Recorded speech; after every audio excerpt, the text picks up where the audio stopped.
Muito bem, meus amigos, chegando aqui nessa terça-feira para falar de futebol, um dia com uma agenda lotada e nós queremos passar pelos jogos mais importantes, os jogos brasileiros que envolvem brasileiros nas competições sul-americanas e, é claro, na semifinal da Champions League. Hoje conheceremos o primeiro finalista da Champions League. Eu, Rafael Bellatini, aqui na apresentação, já pedindo para você deixar aquele seu like, curtir o vídeo, compartilhar o canal. Ao lado do Carlos Ramos. Prazer tê-lo aqui com a gente. Prazer é todo meu, Rafael. Muito bom aqui conversar de futebol. E vamos começar com Champions League. Uma coisa muito tranquila. Melhor impossível, né? É fácil aqui de prever o que vai acontecer. Teremos o segundo jogo entre Inter de Milão e Barcelona. O primeiro jogo lá em Barcelona, empate em 3-3. Um jogo frenético, um jogo espetacular. E agora a gente não espera menos no San Siro, né? Sem dúvida. O jogo em Milão, expectativa alta. Lautaro era dúvida, tem a grande chance de jogar, né? A possibilidade é que ele jogue. Começar o jogo. E o Lewandowski também pode voltar, depois de 4 jogos afastados. Exato. O Lewandowski vai começar o jogo no banco de reservas. O Lautaro provavelmente vai começar no comando de ataque junto com o Thuram. Cara, é um jogo taticamente muito interessante, né? Porque, assim, a Inter é um dos poucos times na Europa chegando nessa semifinal de Champions League, acho que é o único que chega jogando no 3-5-2, né? Então tem encaixes super interessantes. Eu tô curioso para ver o papel dos zagueiros da Inter, porque os zagueiros da Inter, tanto o Bastoni pela esquerda quanto o Bissek pela direita, eles avançam muito pro ataque, né? É uma das grandes sacadas desse trabalho do Inzaghi, né? Tanto os zagueiros quanto os alas avançando muito pro ataque.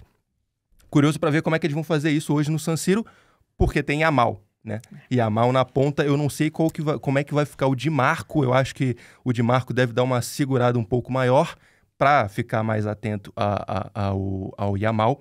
E o Inzaghi já falou na coletiva, né? Esse encaixe de marcação em cima do Yamal vai ser fundamental. Então, eu acho que o Di Marco ficando um pouquinho mais, o Mkhitaryan deve dobrar a marcação com ele ali naquele lado do campo. E o Barcelona no WM 2-2-3-2, jogando com a trinca de ataque, deve ser o Ferran mais adiantado ali, com 2 atrás dele, Rafinha e o Yamal mais aberto, o Daniel jogando com o Rafinha, Yamal aberto na direita. E outra dúvida do Barcelona, que o Barcelona chega nessa semifinal sem os laterais, né? Sem os 2 laterais. Então, provavelmente o Eric Garcia deve jogar na direita, um zagueiro improvisado na lateral direita, e o Martín joga na esquerda. O Martín, que é um jogador que consegue atacar mais a profundidade, então deve jogar mais aberto de um lado, Yamal aberto do outro. E o Eric Garcia fazendo a trinca de zagueiros lá na saída 3+2 ali do Barcelona, que no primeiro jogo lá na Catalunha foi 3+1, com o Pedri adiantando um pouquinho mais para criar superioridade numérica ali na zona 14 e o De Jong ficando um pouquinho mais atrás como o único pivô do time. Mas acho que tem um detalhe tático muito interessante, com pormenores bem interessantes desse jogo de volta. E, assim, a expectativa é por um outro jogaço, de preferência com muitos gols, né? O Yamal, você até citou, né? Ele foi o diferencial naquele jogo. Acho que a coisa fica bastante complicada se ele não tira da cartola aquele golaço que acabou fazendo. Ele foi uma grande diferença. E na hora surgiram os comentários. No final de semana até comentei com o Massa, porque eu já tinha essa discussão anteriormente. E a gente falava muito, quem ganhar a Champions League, se o Barcelona ganhar a Champions League, o Rafinha tende a ser o bola de ouro. Mas o nome do Yamal ganhou muita força. E a minha aposta era essa. A temporada do Rafinha ela é espetacular, a gente já trouxe no site mesmo os números dele superando aquela temporada incrível, a melhor temporada do Neymar no time do Barcelona. Mas o Yamal, pela idade dele, pelo futebol vistoso, e tem também aquele protecionismo, digamos, de certa forma tem aquela coisa ali, surgiu o nome, tem esse cara para votar, pode ser a polêmica, o Yamal pode acabar roubando esse título, né, de melhor do mundo do Rafinha. Cara, eu acho que essa fase final de Champions League vai dizer muita coisa, né? Porque, assim, até a queda do Liverpool, a gente falava que o Salah estava nessa briga, né? Porque o Salah fazia uma temporada impressionante, só que na Champions ele não conseguiu, principalmente no mata-mata, fazer muita diferença pro Liverpool, né? Caiu o Salah, caiu o Liverpool, o nome do Rafinha ganhou mais força. E aí o Yamal foi crescendo também ao longo dessa Champions, no mata-mata. O Yamal, cara, é um jogador diferente, né? A gente fala que hoje no futebol mundial, a individualidade do jogador não faz tanta diferença, mas o Yamal prova o contrário. Ele é a superioridade qualitativa totalmente, né? Na equipe do Barcelona, ele aberto ali na ponta direita, ele consegue fazer total diferença, tanto que isso é a principal preocupação do Simone Inzaghi para esse jogo de semifinal, é como marcar o Lamine Yamal. Acho que é um jogador que, tecnicamente, hoje é difícil achar no futebol mundial um jogador tecnicamente tão forte quanto ele. O Rafinha tá na disputa porque o Rafinha faz uma temporada espetacular, né? Os números do Rafinha, como você falou, superou o Neymar.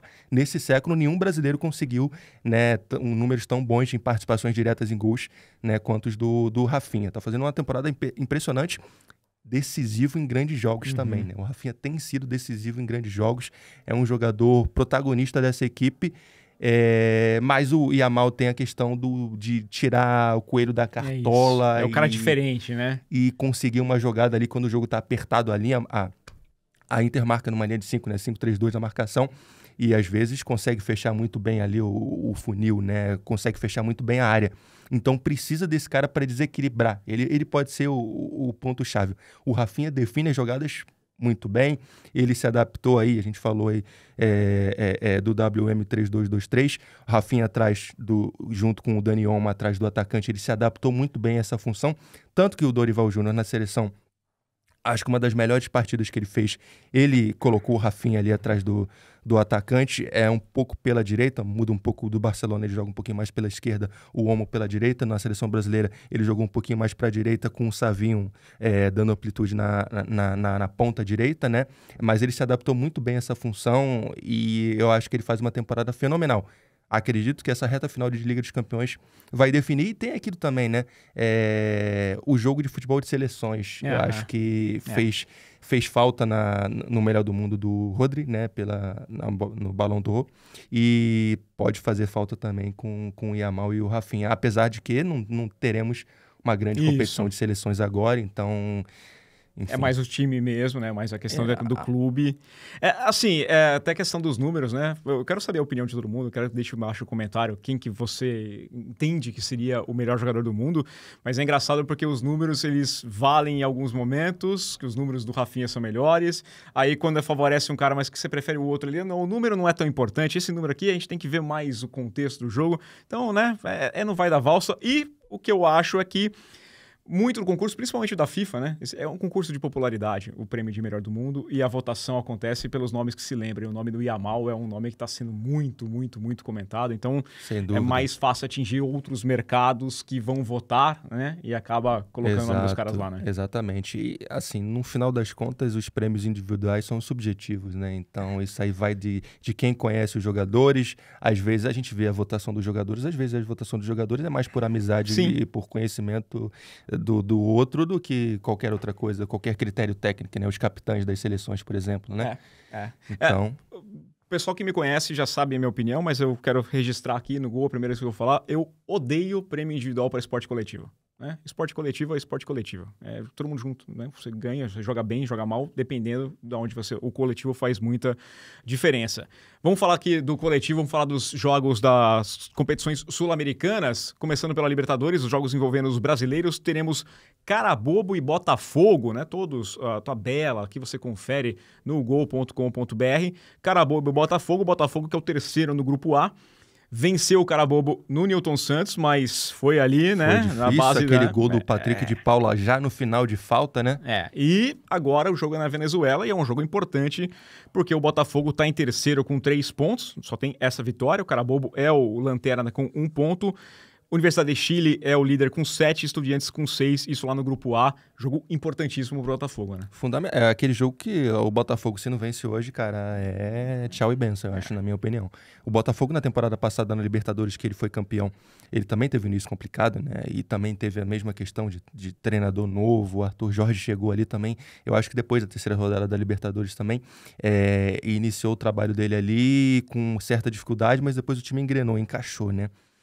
Essa temporada, cara, o Botafogo acho que jogou fora aí 3 meses praticamente, né? Jogou fora 3 meses de preparação e muita gente fala, mas o Campeonato Carioca, mas o início de temporada não vale nada. Mas é preparação, cara. No mínimo você tem que encarar isso como preparação pra temporada. Você tem que usar, não pode jogar fora 3 meses, né? Com um treinador interino, depois troca o interino, aí depois de tanto tempo não vem sabe quem treinador isso. Que tem até que teve... E é um treinador que poderia ter sido pego lá atrás ainda, né? Exatamente. E assim, até que ele teve um certo tempo para conseguir implementar o modelo de jogo dele, né? E o Botafogo, eu acho que é um dos poucos times no Brasil que ele adota uma filosofia clara de jogo, que ele chama de Botafogo Way. né, e tem um modelo de jogo que é definido pela diretoria, que vem de cima para baixo, e aí o treinador tem que se encaixar nesse modelo de jogo, então teoricamente seria mais fácil para os jogadores. E o Botafogo essa temporada ainda não engrenou. Ele perdeu, assim, se a gente olhar o elenco do Botafogo mudou um pouco, mas basicamente ele perdeu 2 titulares fundamentais, o Thiago Almada e o Luiz Henrique, né, e até agora não se encontrou sem esses 2 jogadores, né. O Arthur veio e é um bom jogador, é um grande jogador, um jogador que já teve grandes momentos no Bragantino, por exemplo, mas ainda não conseguiu se encontrar no Botafogo, principalmente a diferença do Luiz Henrique para o Arthur. Eu acho que o Luiz Henrique conseguiu ser mais decisivo no último terço, participando mais de gols, até na seleção brasileira, quando ele foi convocado, ele conseguiu ajudar a seleção brasileira nesse quesito, né? E o Arthur ainda não conseguiu encaixar isso. O Savarino mudou de função com a saída do Thiago Almada, e por algum tempo ele jogou mais aberto na esquerda, mas eu acho que ele rende mais centralizado, então o Botafogo ainda está tentando achar uma cara, mas hoje precisa ganhar de qualquer forma, porque senão... Hoje não é nem jogar, é ganhar, né? O mais importante é isso aqui nesse momento. Depois classificar, aí é outro campeonato. Alianza Lima e São Paulo, agora o jogo lá no Peru. São Paulo até viajou com uma antecipação maior, né? 2 dias antes. E o jogo no Morumbi, o São Paulo vencia com tranquilidade, acabou levando um empate no segundo tempo.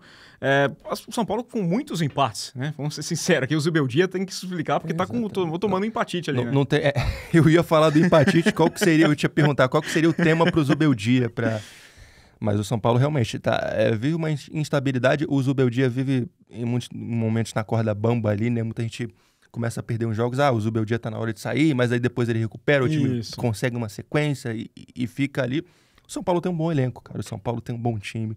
O São Paulo tem um bom técnico, o Zubeldia. O Lucas deve ficar no banco já como opção. A questão física para esses jogadores aí, Lucas, Oscar e tudo mais, pesa um pouco, né? Porque são jogadores que você acaba não conseguindo contar o ano todo, né?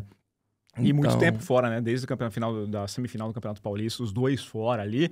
Aí é até difícil fazer análise do Zubeldia, porque sem esses jogadores, tendo que improvisar um cara ou outro, lançar muitos jovens, o elenco fica mais curto, fica complicado. Perde também o Caleri.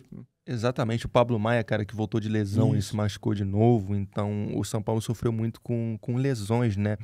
Mas também vai ser um duelo importante para o São Paulo contra uma equipe que tem os veteranos, né? O Hernan Barcos, que vive uma grande temporada, o Paulo Guerreiro, que é tipo um reserva imediato pro Hernan Barcos, que entra no segundo tempo, ou quando o técnico precisa mudar o esquema, colocar 2 atacantes, ele joga junto com o Guerreiro.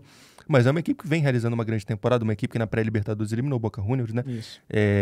Na Bombonera, na disputa de pênalti. Então vai ser um duelo difícil pro São Paulo, mas uma chance para a equipe conseguir uma estabilidade maior na temporada e conseguir abrir uma vantagem, quem sabe, na liderança do grupo. Isso, São Paulo lidera o grupo D com 7 pontos, aí Libertad e Aliança, Libertad tem 6, Aliança tem 4 e o Talheres tem 0 pontos. Fortaleza e Colo-Colo voltam a se encontrar, é aquele jogo, né, que acabou não terminando por conta da invasão, o Colo-Colo perdeu a partida depois, por definição da Conmebol, e o Fortaleza está em terceiro lugar em seu grupo, grupo E, está com 4 pontos, mesma pontuação do Racing, que venceu o Fortaleza lá em Fortaleza, né? E o Bucaramanga lidera com 5 pontos, o grupo está bem achatado aqui, né? O Colo-Colo tem 2 pontos. Exatamente. O Fortaleza, que o último jogo que venceu foi o jogo que não jogou completo, né? Que foi lá em Santiago contra o Colo-Colo, por conta da questão da torcida. O último jogo que o Fortaleza venceu jogando foi contra o Fluminense, na primeira rodada do Campeonato Brasileiro, que causou a demissão do Mano Menezes do Fluminense, né? São 4 empates seguidos agora para a equipe do Fortaleza. Exatamente. O Fortaleza não engrenou na temporada. Não é novidade para o Fortaleza também, quantas temporadas o Fortaleza entrou assim. O que me causa certa estranheza, talvez, é que a torcida do Fortaleza não tem muito paciência pro Vojvoda. Porque o que eu vi de gente falar que o Vojvoda tem que sair, que ele não aguenta mais o Vojvoda e etc, etc. E, assim, cara, é um trabalho dos mais consistentes do Brasil, né? É óbvio que tem uma gangorra. O Fortaleza, por questões logísticas, sofre muito, Sofre né? bastante. Questão de viagem. O elenco não é o elenco tão forte e vasto, recheado. isso, né? Profundidade de elenco, né? Exatamente. Então, assim, tem desafios que o Vojvoda enfrenta e não é o início de temporada que o torcedor previa, mas eu acho que ele tem totais condições de reverter esse quadro aí e tá brigando pela vaga, né? O pessoal quer mudar e fala, vamos mudar treinador. A ideia é essa, né? Fala que tem que mudar alguma coisa, tem que mudar o treinador, e aí talvez chegue aí um ar diferente, mude alguma coisa. Funciona na mesma proporção que dá errado, mas a gente lembra muito do que funciona. Exatamente. Tá? Indo para a Sul-Americana mais rapidinho aqui, o Vitória contra o Defensa e Justiça jogam lá em Salvador. Vitória é o terceiro no grupo B com 2 pontos apenas. Também está um grupo bem achatado aqui, né? O Cerro Largo tem 4 pontos, o Universidade Católica lidera com 7 e o Defensa também tem 2 pontos. Jogo fundamental aqui para a equipe do Vitória seguir sonhando com a vaga. Para manter vivo, né? Para manter vivo o Vitória também, que, assim, teve bons momentos com o Thiago Carpini. Começo de temporada, passada, de invencibilidade. Nessa temporada também, ficou um tempo, do final da temporada passada para o início dessa temporada, ficou um bom tempo, assim, invicto. E agora sofre talvez a primeira grande instabilidade da temporada, né? Tá na zona de rebaixamento do Campeonato Brasileiro. Na Sul-Americana não fez boas partidas até agora, assim, o que o Vitória jogou na Sul-Americana não foi bom. Inclusive em casa, no Barradão, então tem a chance de, pelo menos, se manter vivo, né, na luta por uma vaga na próxima fase. Acho que o primeiro lugar do grupo já tá meio difícil. Sim. Mas pelo menos uma segunda vaga para os playoffs, né? Possível. E focar no brasileiro, acho que é o principal também. Né? Manter a primeira divisão, ela é muito importante. E teremos no grupo C o Corinthians enfrentando o América de Cali, jogando lá na Neoquímica Arena. Corinthians que é o terceiro do grupo com 4 pontos. 1 ponto atrás do América de Cali, que é o segundo colocado. O Huracan lidera com 7 pontos. O Racing do Uruguai tem 0 pontos. O Corinthians venceu o Racing semana passada, retrasada, aliás, né? Com um jogador a menos ainda, jogou lá na Neoquímica Arena. Perdeu o Huracan em casa e conseguiu um empate contra o América de Cali no finalzinho da partida, lá com o gol do Bidu. Então é um jogo também importante para o Corinthians se manter na briga pela competição. Acho que essa derrota para o Huracan quebrou um pouco o Corinthians, né? Porque, assim, o Corinthians tinha tudo para liderar esse grupo. Na minha opinião, assim, o elenco que o Corinthians tem, obviamente, é superior a todos os outros times do grupo e talvez todos os outros times da Copa Sul-Americana. Então, o Corinthians é um dos grandes favoritos para levar esse troféu. A derrota para o Huracan quebrou um pouquinho, mas eu acho que tem totais condições de se recuperar, de reverter esse quadro. Jogando contra o América, um adversário forte, talvez um adversário direto ali pelo primeiro e segundo posto ali do grupo, mas o elenco do Corinthians é fortíssimo. Está começando um novo trabalho com o Dorival Júnior, né? Vamos ver, acho que o Dorival voltando ao futebol brasileiro, os últimos trabalhos do Dorival no futebol brasileiro foram bons, né? Então acho que a expectativa é boa até para o Corinthians com o Dorival Júnior. É um cara que já, por exemplo, o Corinthians, acho que um dos grandes pontos fortes do Corinthians é a dupla de ataque com o Yuri Alberto. Sim. E o Memphis Depay. E o Dorival é um cara que gosta de jogar com 2 atacantes também. Então eu acho que é um cara que pode encaixar bem nesse time do Corinthians. E assim, gestão de expectativas. O Corinthians não é um time para brigar por título no Campeonato Brasileiro, apesar da torcida, né, querer isso, sonhar obviamente. Isso, claro. Toda a torcida grande sonha com grandes títulos, né? Mas na Sul-Americana eu acho que é o torneio mais viável para o Corinthians ganhar no ano e se garantir na próxima Libertadores também, né? O Corinthians precisa resolver só essa questão da defesa, que já é de longa data. É isso, pessoal. Deixa o seu comentário aqui embaixo, seus palpites para os jogos também e curta tudo que tem aqui no nosso canal no gol.com.br. Valeu, aquele abraço.